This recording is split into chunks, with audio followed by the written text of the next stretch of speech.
Assalamualaikum, salam sejahtera. Saya Amir Fuad bersama dengan Azril Azhar dan juga Amir Arafat di dalam episod kali ini Sembang EPL. Episod yang orang kata EPL bercuti, International Week, tapi kita nak sembang pasal transfer window ataupun jendela perpindahan.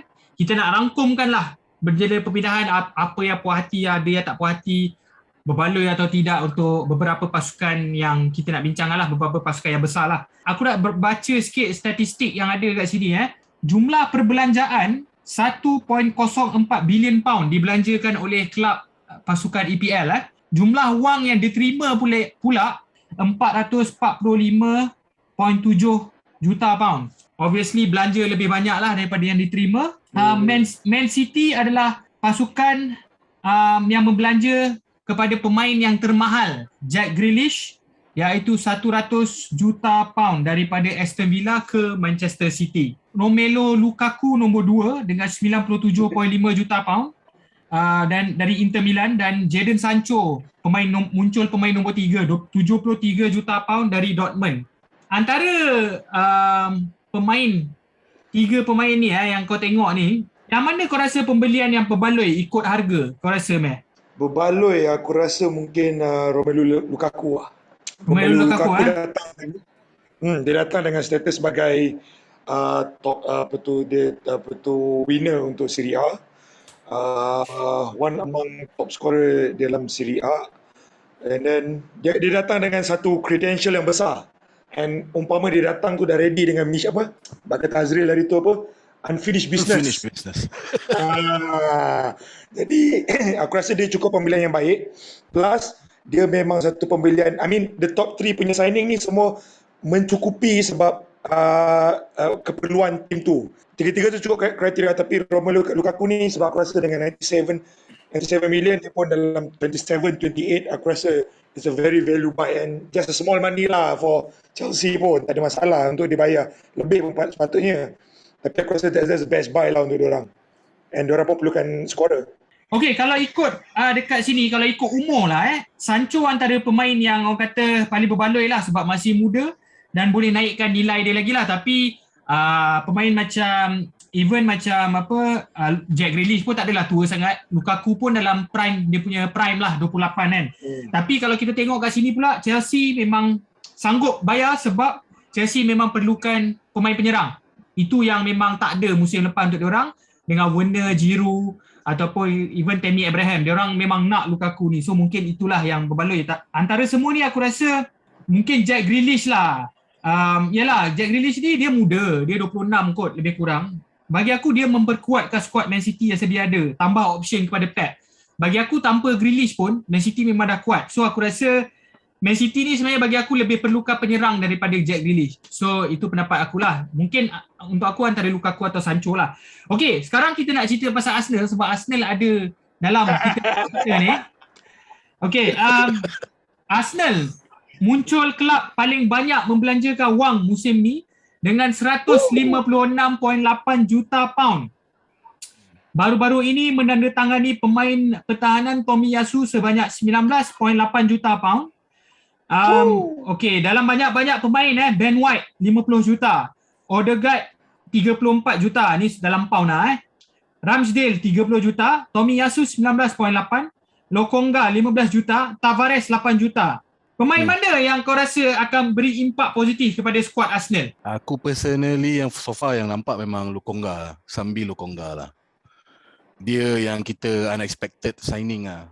Dan dia proof yang dia penting lah masa sekarang. Kita perlukan dia. Dan ada yang lain tu aku macam Tomiyasu ni semua. Kita berdoa je lah tak jadi Chambers ke apa Okay. Stephen Steiner baru ke meh. Aduh. Okay, Matt. Untuk kau, dalam banyak-banyak ni, apa kau rasa yang keputusan pembelian Arsenal yang mana yang kau rasa kau tak setuju? Aku tak nampak lagi dengan untuk Aaron Ramsdale lah. Honestly lah, pada aku kita bukan kita nak banding. Aku pun tak tahu sebenarnya, tapi aku tak nampak lagi Aaron Ramsdale untuk apa Ah. Sebab okay lah untuk competition. And dia orang kata ada certain waktu game lawan West Brom tu nampak few progress ball yang Leno tak boleh bagi. Mungkin aku rasa tapi 30 million tu is quite big money. Mungkin sebab kita jual keeper Emi Martinez kita jual for 20 dan kita beli Aaron Ramsey for 30, aku rasa it's a big question mark lah. Tapi mungkin 3 kali mungkin dia akan menjadi satu pembelian yang berbaloi lah seperti David Seaman dulu. Yang lain tu aku pun rasa macam Azril lah, mungkin cross finger lah orang kata kan. Kita berdoa lah kepada ilahi semoga ada benda-benda lagi. Okey lah, ada orang kata yalah sebab 30 juta untuk Ramsdale sebagai backup keeper, mahal lah 30 juta kalau backup kan. So kalau dia future, okey lah kita faham lah kalau future dia jadi number one kan, itu mungkin kita faham lah. Tapi kalau sebagai backup, aku pun sebagai bukan Arsenal fan aku terkejut lah. Okey, baru-baru ni temu bual bersama Edu, technical director kan. Yalah kita dah masuk pasal sebab Arsenal spend paling banyak kan. So Edu ada cakap, dia kata kita tanda tangan 4 pemain bawah 23 tahun dia kata untuk jangka masa panjang. Kita tak boleh tengok satu jendela perpindahan sahaja. Kena tengok dalam konteks lebih besar sebab kena ada macam cuba untuk membina asas, dia kata. Sebab Arsenal ni tak ada asas yang kukuh, dia kata. Jadi dia beli semua pemain ni untuk menjadikan asas Arsenal untuk masa hadapan. Okey, tapi ada persoalan cakap kau beli untuk future tapi macam mana sekarang? Betul. Itulah persoalan yang dia punya anchor waktu tu pun tanya balik. Dia cakap we need time. Arsenal need time. But football you don't have time. You don't have much time. So betul lah persoalan tu ditanya balik dengan persoalan sebab apa yang dia orang buat sebenarnya ni? Sampai nak kena masuk Sky Sport, nak kena interview, which is aku rasa ni dah teruk lah. Sampai kau nak kena explain kepada orang. Contoh macam kita kena vaksin kan, nak kena cerita kepada orang apa kelebihan vaksin. Contoh macam sama kalau kau tengok, sebab aku tengok Edu punya temu bual tu lah. Aku tengok interview tu, aku tengok aku rasa dah desperate lah, terlalu desperate dah tu. Kira senang cerita diorang ni tak berada dalam landasan yang betul lah. Untuk aku pula, aku rasakan 156.8 juta sebenarnya terlalu sikit pada aku untuk bercakap pada landasan yang betul atau tak.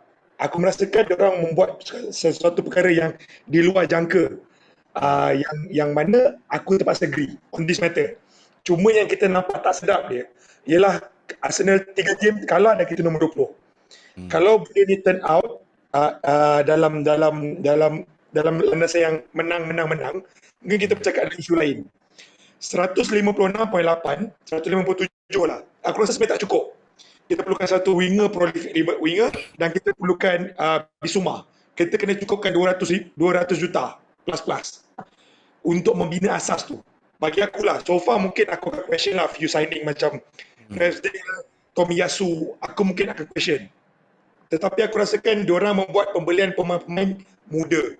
Aku mungkin terpaksa agree lah dengan benda tu. Cuma aku really hopeful yang akan turn out something positif. Sebab mahu tak mahu, suka tak suka, ada asas juga apa yang Edu katakan. Kita tak ada foundation.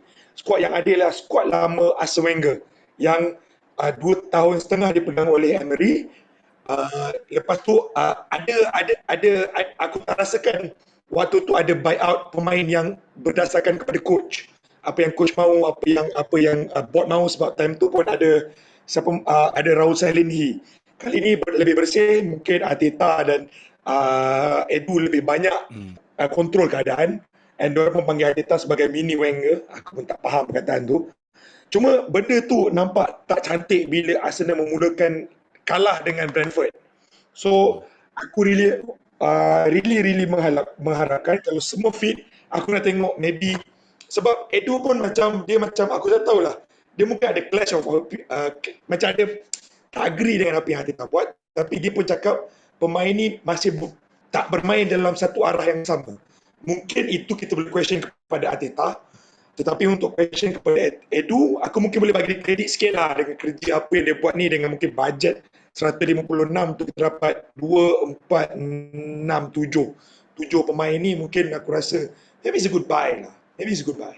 Okey, dari segi penjualan pemain kelab besar, aku rasa Chelsea agak berjaya lah sebab dia berjaya menjual pemain dengan jumlah 94.4 juta pound. Chelsea hanya rugi 3.1 juta pound berbanding kelab besar yang lain. Maksudnya lepas jual belilah, kan? Kau rasa Chelsea buat bisnes dengan baik, Rin? Buat masa sekarang ni, diorang kira buat yang terbaik lah. So, diorang clear out player-player yang ada nama, sebenarnya ada nama dalam Chelsea. Dan diorang bagi aku diorang tak rugilah dengan beli seorang je kan, Lukaku. Lepas tu diorang clear ni, aku tengok banyak ni, Tammy Abraham, Tomori, Zuma kan, Guehi, Zappa Costa. So gaji, wage apa semua ni dah clear out. Dan menunjukkan klub Chelsea ni for future dia punya young players yang ada kat klub ataupun player-player muda dia, ready je lah sebenarnya. Sedap lah, ready lah. Diorang berada dalam landasan yang kata buat penjualan dan beli ni baik buat masa sekarang ni. Okey, aku tambah sikit Azril cakap tadi tu. Chelsea ni dia satulah. Kalau kau tengok penjualan pemain-pemain yang kau tengok ni, semua pemain-pemain kebanyakan yang melibatkan fee yang besar ataupun duit yang besar, wang yang besar. Macam semua pemain-pemain muda. Macam Abraham, Tomori, Zuma tak muda sangat tapi boleh kata muda jugalah, yang mempunyai nilai yang besar lagi.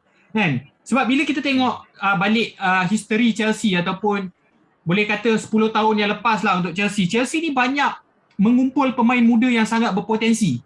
So katakan dia tak lepas untuk main Chelsea, dia boleh je jual 5-10 juta. Aku bagi contoh daripada akademi lah. Contohnya macam Livramento yang pergi Southampton. Senang-senang dia boleh jual 5 juta.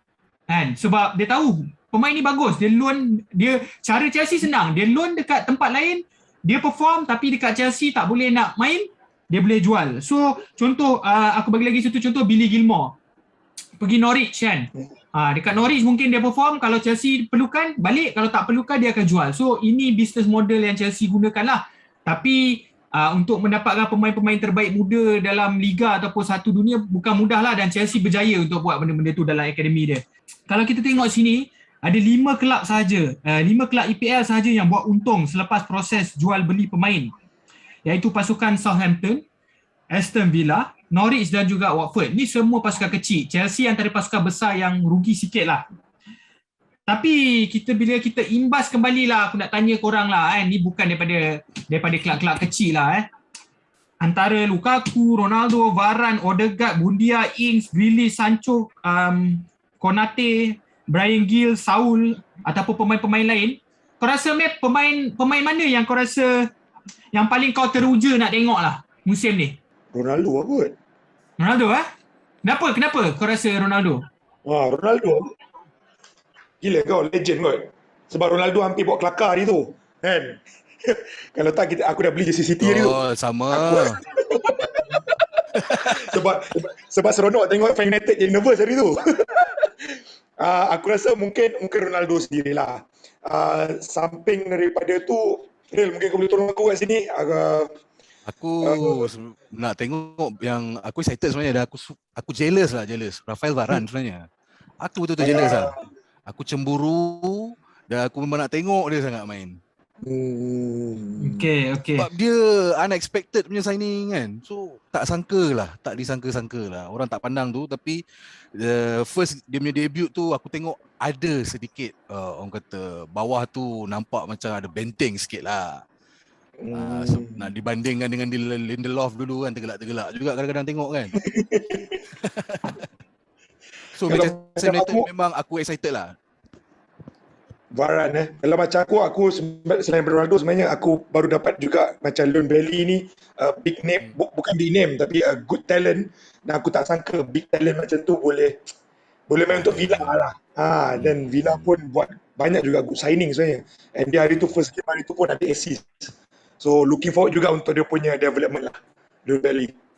Okey, berdasarkan aktiviti pemindahan pemain dalam jendela pemindahan kali ni lah Man City, kelab besar macam United, Man City, even Arsenal pun lah, Chelsea, Spurs atau Liverpool, pasukan mana bagi kau yang agak baik lah menguruskan kelab dari segi keluar masuk pemain?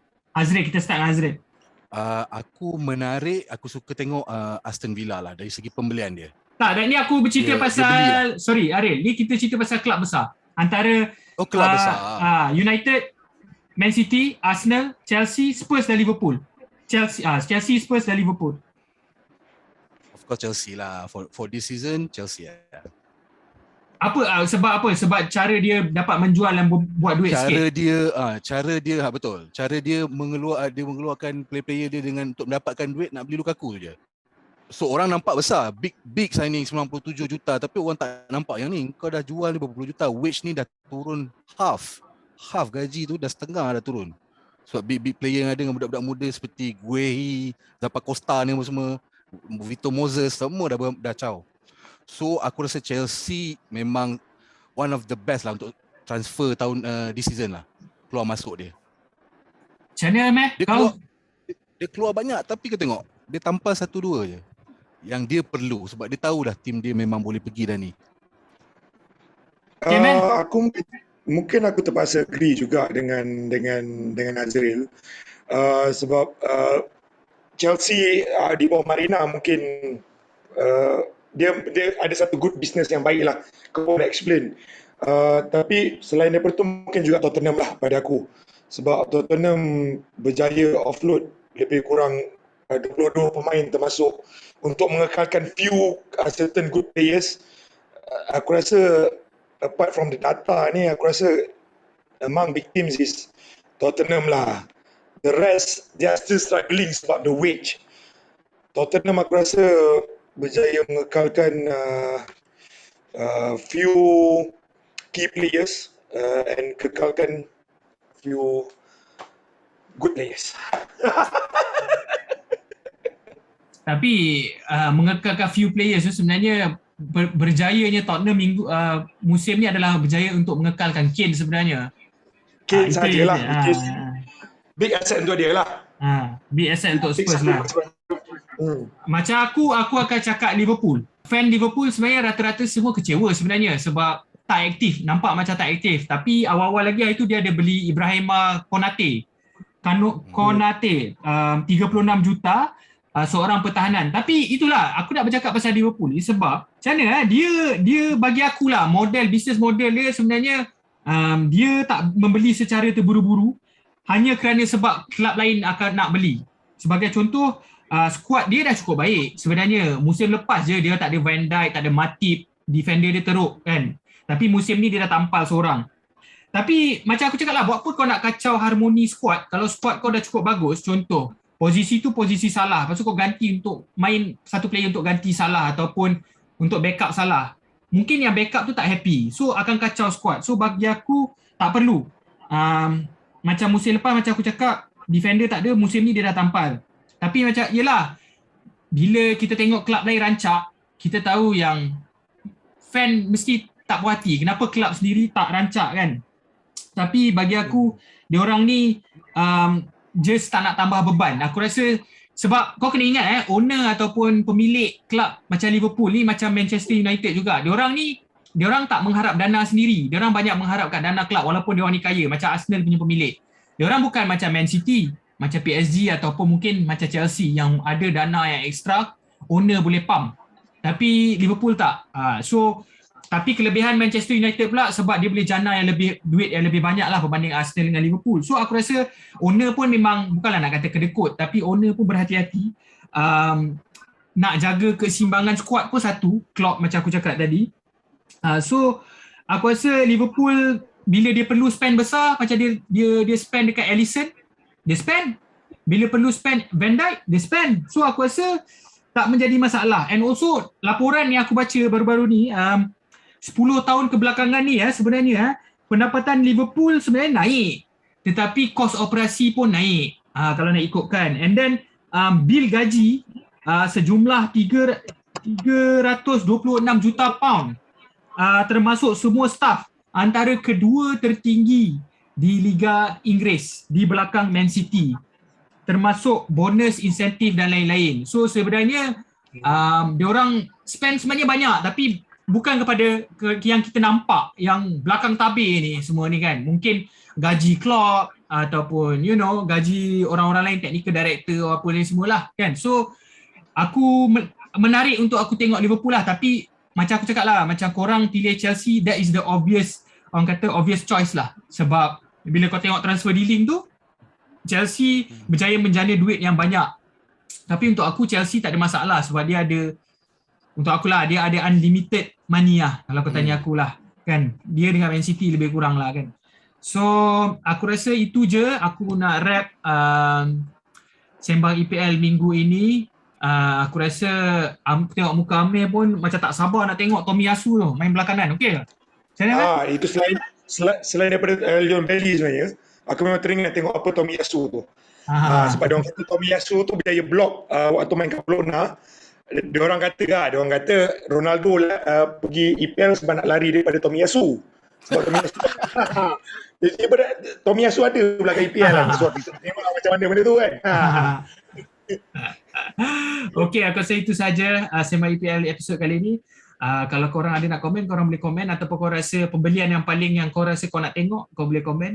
Kita akan jumpa lagi di episod kedua. Assalamualaikum, salam sejahtera, terima kasih.